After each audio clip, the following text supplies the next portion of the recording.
কলিজা ফেটে কান্না আসে ভাই। টাকা থাকলেই ঈদে ৩৩,০০০ টাকার শাড়ি কিনতে হবে বা ৪০,০০০ টাকার পাঞ্জাবি করতে হবে, কে বলেছে আপনাকে?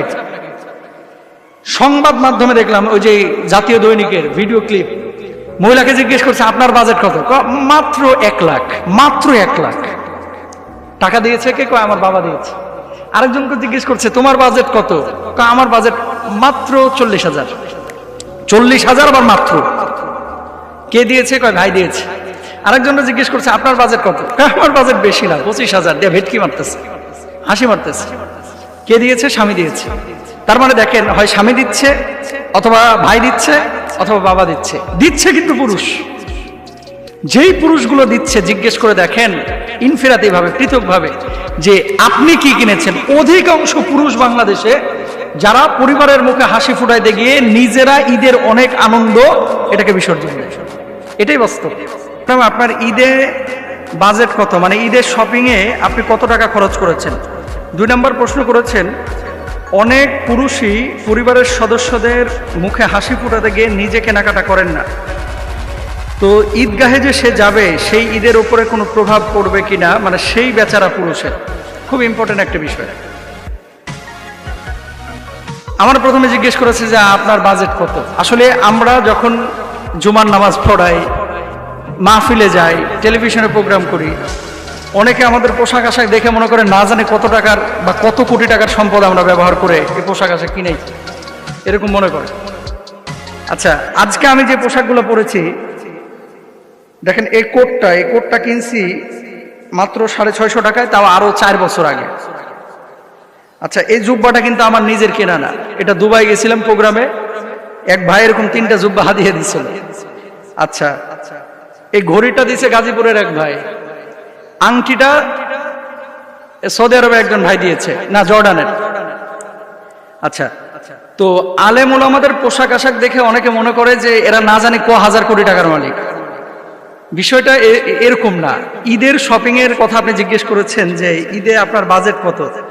আলেমরা, বিশেষ করে আমরা ঈদে সাধারণত আপনারা যেভাবে ঢাকঢোল পিটিয়ে কেনাকাটা করেন, আমরা সাধারণত কেনাকাটা করেন না। যদি প্রশ্ন করেন যে এবছর আপনি কোনো কিছু কিনেছেন কিনা, ঈদে আমি বিশ্বাস করেন ১০০ টাকারও কোনো জিনিস কিনে নাই ঈদকে কেন্দ্র করে, আমি কিনে নাই।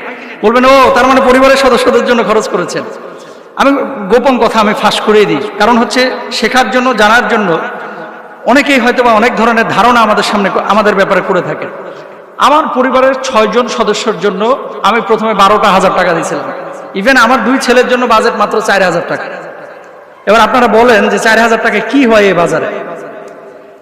এরপরে বউ জোর করছে, আমি তারপরে ৩,০০০ টাকা দিচ্ছি, তার মানে ১৫,০০০ টাকা ৬ জনের জন্য বাজেট আমার। এখন ২,৫০০ টাকা করে বা ৩,০০০ টাকা করে যে যা পারছে কিনে নিচ্ছে।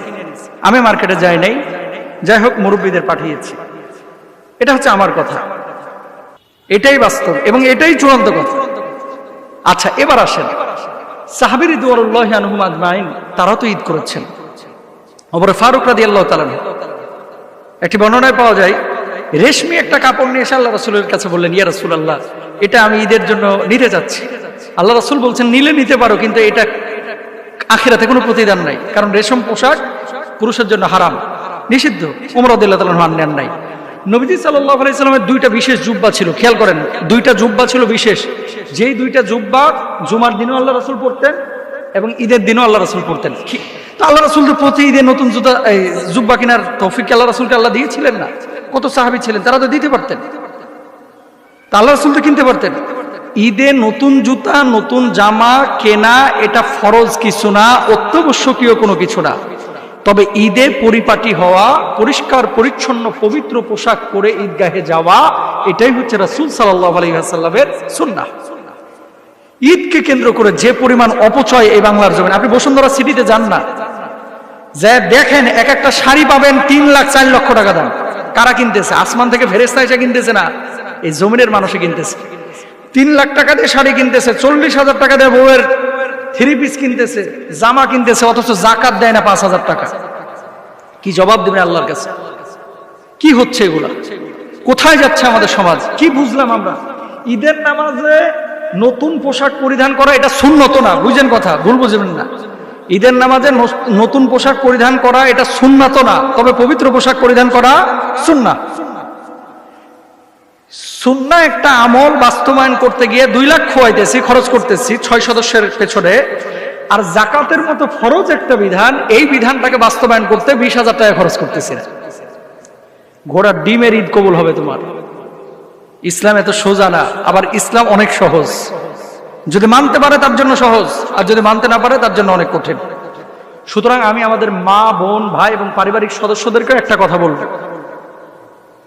আমি তো 12,000 টাকা আমার পরিবারকে দিয়ে আমি মনে করছি যে অনেক দিয়ে ফেলছি। কারণ কি, আমার টার্গেট সবসময় এরকম থাকে সাধারণত, যে আমি ওদের পেছনে 30,000 টাকা দিয়ে এই যে ঈদে খরচ করব। কেন, আমার গ্রামে তো গরিব মানুষ আছে, ওদেরকে যদি আমি 12,000 10,000-এর মধ্যে কেনাকাটা করে দিতে পারি পরিবারের সদস্যদেরকে, আমি 10,000 টাকা আমার গ্রামে দিতে পারবো আমার এলাকার গরিব মানুষকে। এবং এটাই করি সাধারণত, এটাই করি সাধারণত। তা আপনি এই হিসাব কেন করতেছেন না? তার মানে আপনি বুঝেন না। আপনি ঈদ করবেন ছেলে মেয়েকে নিয়ে, আর ওই গরিব মানুষটা সে হাওয়া খাবে ঈদের দিন। কবে বুঝবো আমরা? কেন বুঝি না আমরা? ইন্নাল মুবাজ্জিরিনা কানু ইখওয়ানাশ শায়াতিন। অনেক আছে এরকম অপচয়কারী, আল্লাহ তাআলা বলছেন এটা শয়তানের ভাই। আমাদের দেশে অনেক মানুষ পাবে রোজা রাখে না ভাই, বিশ্বাস করেন, কিন্তু কেনাকাটা করে ঢাক ঢোল পিটায়। আল্লাহ তাআলা আমাদেরকে বোঝার তৌফিক দান করুন, আমিন।